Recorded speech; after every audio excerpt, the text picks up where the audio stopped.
The pinup era did two things at once, and most people only talk about one of them.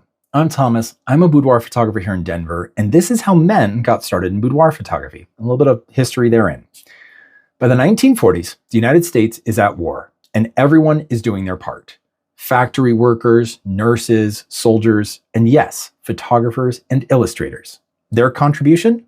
Morale.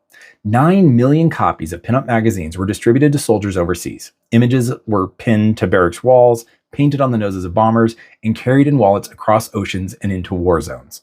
The intent was wholesome. Girl next door, a reminder of home, something worth fighting for.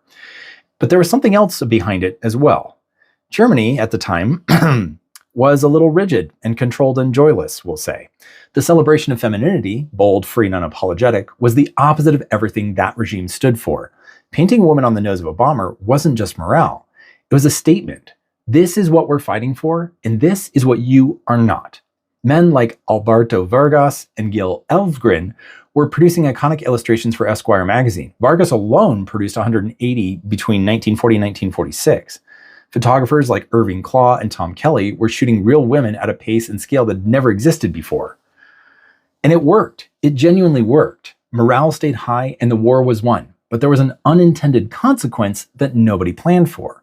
When you produce images at that scale, millions of copies distributed to strangers and pinned to walls across the world, something gets lost. The collaboration disappears. Nobody was sitting down with Betty Grable and asking how she wanted to be seen or portrayed. Nobody was playing music to put Rita Hayworth at ease during her photo shoot. The thoughtful, careful approach that George Hurl had spent a decade prior building disappeared with the urgency of wartime production. The image was the point. The woman behind it was secondary.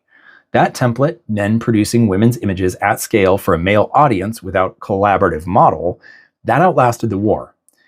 And for the men who came after, the ones who wanted to do this work with intention and craft, it created a problem they didn't ask for. But that's a story for the next video, so stay tuned.